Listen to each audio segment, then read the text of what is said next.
Hello, friends, and welcome back to another episode of the Iron Sharpens Iron Bible Study Podcast. And welcome to another week of our study in our series on hope for facing storms. This week's lesson is entitled, What About Tomorrow? And I want to start this week with a scripture from James chapter 4, verses 13 and 14. It says, Come now, you who say, Today or tomorrow we will go into such and such a town and spend a year there and trade and make a profit, yet you do not know what tomorrow will bring. Do you feel like James just said to pay attention, those of us, which is all of us, who assume that life and schedules would be what we always planned? We thought that tomorrow would be like today. We assumed that all of our plans that we made would certainly come to pass. It's interesting that it takes something like a tragedy or a pandemic or, something of the sort to really think about what James was trying to say. We could read a passage like this and think that we understand that we don't know what tomorrow holds. But we thought that possibly, or we thought that all of that possibility was really low. We thought that life tomorrow would continue as we know it today. So James is talking to us. James is talking to the whole world. He's warning us about thinking like this. James tells us that we should never assume that tomorrow will be like today. And further than that, James is telling us that we can't assume that all of our plans are going to come and simply, they're not going to come about simply because we made the plans. Now, it's important to note here, as we'll also see as we go throughout the lesson, the problem isn't making plans. Planning is not the problem. The problem is making plans with the assumption that you have control over your plans. The problem is that we act like we have the power and we have control. We act like we have charge over our lives. The problem is that we act like we have power over the outcome of life. And James tells us that you don't have this power. You don't have this control. You don't know what tomorrow will bring.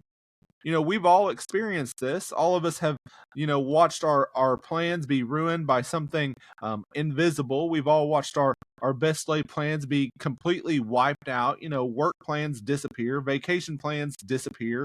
Plans for wealth are gone.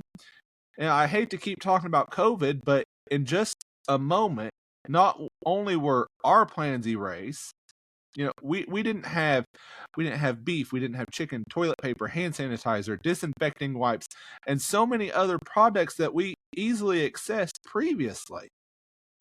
It's also tenuously held together. So much has changed. And this is what God was telling us. You don't know what tomorrow will bring. We have a new rule in our house that you can't say that cannot happen. The reason we've come up with this rule is it seems like every time we say that can't happen, it does. You don't know what tomorrow will bring. Speaking of the pandemic, every nation and every world power thought that can't happen, but it did. Another instance of this is when the Persians were attacking the Babylonian Empire at the city of Babylon. The rulers were feasting while the Persians were attacking because they thought it couldn't happen, that they would fall to the Persians. They were too powerful. The city was too fortified. The army was too strong. But the Babylonian Empire did fall. What they thought couldn't happen, it did happen. James's first point is that you and I, we don't have the power that we think that we have.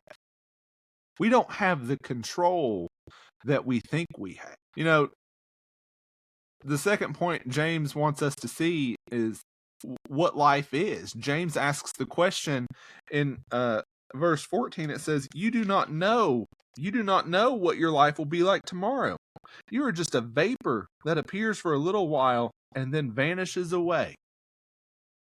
James asks this question. He says, what is your life? And we might have a lot of answers to this question, but look at how James answers the question.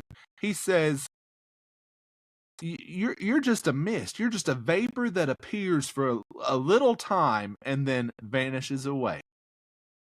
James is telling us to accept our mortality. accept our lack of control, accept the shortness of life, and accept our frailty. Life is short. We're not going to live forever on this planet. Our bodies were not created to be permanent. But notice that the point is, it's not that you need to preserve your life at all costs because it's a mist or a vapor. Rather, we are to live with the understanding that you cannot assume that you have tomorrow. We're not supposed to live life with the presumption that we have the power or the control to do whatever we plan to do tomorrow or next week or next month or next year. We need to take advantage of what we have today. You don't know what you have tomorrow. So what does James want us to do? We don't know what will happen tomorrow, and we don't know, we don't have the power over tomorrow. Our lives are just a mist, and we do not have the power to keep our lives going. So what does James want us to do? Verse 15 expresses what we're to do now. It says, instead, you ought to say, if the Lord wills, we will live and also do this or that. But as it is, you boast in your own arrogance. All such boasting is evil. James says that we should now say, if it is the Lord's will, we will live and do this or that. If you've grown up in the church, then you've heard this teaching. You've probably even heard this in public prayer. But the point is not that we would continue thinking about how we think and act how we act but we just tack on the phrase, if it's the Lord will. That's not the point James is making at all. God willing is not to be a slogan. It is not to be just something we say. God wants us to believe these words. We see the Apostle Paul regular saying, if it's God's will. We see it in Acts 18, 1 Corinthians 4, Romans 1, 1 Corinthians 16, Philippians 2, Hebrews 6. We see Jesus saying this with the intensity of his prayer just before he was going to be arrested. Jesus said in Matthew 26 and verse 39, yet not as I will, but as you will. If it is the Lord's will is not just a phrase, but it's to be the constant way of thinking for Christians. Christians understand that everything in life is by the will of God and by the power of God. Look carefully at what James says. First, if it's the Lord's will, we will live. It's only by the Lord's will that you and I are living today. We don't have power over that. We know that we don't have power over that. Have you ever tried to exert power over your own life? Let me give you an example. Have you ever tried to breathe? Have you noticed that when you start trying to think about breathing, then your breathing messes up? Do you have the will yourself to breathe while you sleep? No, you don't even think about it. Breathing works when you aren't thinking about breathing. Can you make your heart take its next beat? Can you keep it in rhythm? God has made your body and he has power over it. It's only the Lord's will that we will take another breath. Second, if it's the Lord's will, we will do this or that. God is completely, he completely reset our lives so that we would see that we really had no control over tomorrow and what you were going to do. Now we're all able to appreciate how much life is completely by the will of God. If it's the Lord's will, I'll be able to take vacation time in 2024. If it's by the Lord's will, we will continue to have wealth. If it's the Lord's will, we will be able to carry out whatever plans we make. This is the attitude that God wants from us. When we act like we are sovereign over our lives, we lack humility, do we not? When we think that we have control and have power, then we lose our humility. Humility, it realizes that We don't have power over the next breath that we take. Humility realizes that only God will allow any plan that we make to come to pass. Saying if the Lord wills was not meant or was not to mean that we will do what we want as long as we're alive. Sometimes the phrase is used that way. I'm going to do what I want, assuming God keeps me alive. But that's not the point. God can wreck your plans. Think about how God wrecked the life plans of Joseph to carry out his own purpose. We're not sovereign over our own lives. God is sovereign over all people. So we're not doing what we want to do. We're doing what we're doing if God allows it. This verse is trying to get us to realize and accept our complete dependence on God.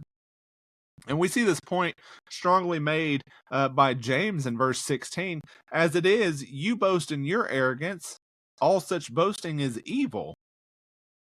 What James means to tell us is that we're boasting in our arrogance. We boast in our arrogance. We think that we have the power to carry out plans. We boast in our arrogance when we think that we have power over our lives. We boast in our arrogance when we think that we can dictate the terms of our lives. Jesus gave a warning about this kind of thinking with the rich fool that we read about in Luke 12. Listen to what Jesus says in the parable in Luke 12:16 through 19. And he told them a parable saying, the land of a rich man produced plentifully.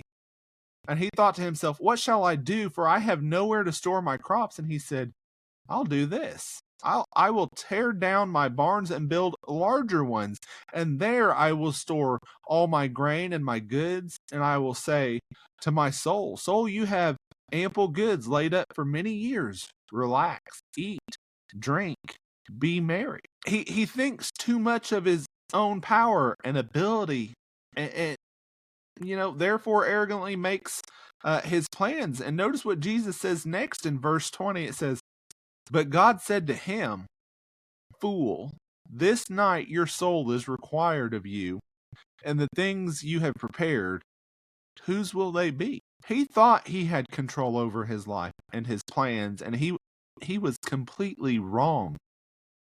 Pride thinks that our actions are independent of God and his power. We think too much of our power. We make our plans arrogantly, is what James is telling us. All plans are to be made with the recognition that such a plan can only happen because God allows it to happen. It will only be because God gives us breath and allows us to do what we desire. We're living in a time right now that has opened our eyes to the truth of what James has taught. We don't know what tomorrow will bring. We don't know about our life because it's just a mist. So what are we to do? Let's look at verse 17. It says, therefore, to one who knows the right thing to do and doesn't do it, to him it is sin. This means you need to do the right thing today because you don't know that you will have the opportunity to do right tomorrow.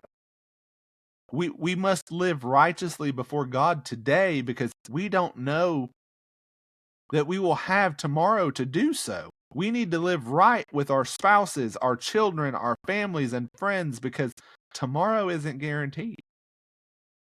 We cannot and will not say in our hearts that we will do better tomorrow. We need to do better today. We may not be here tomorrow.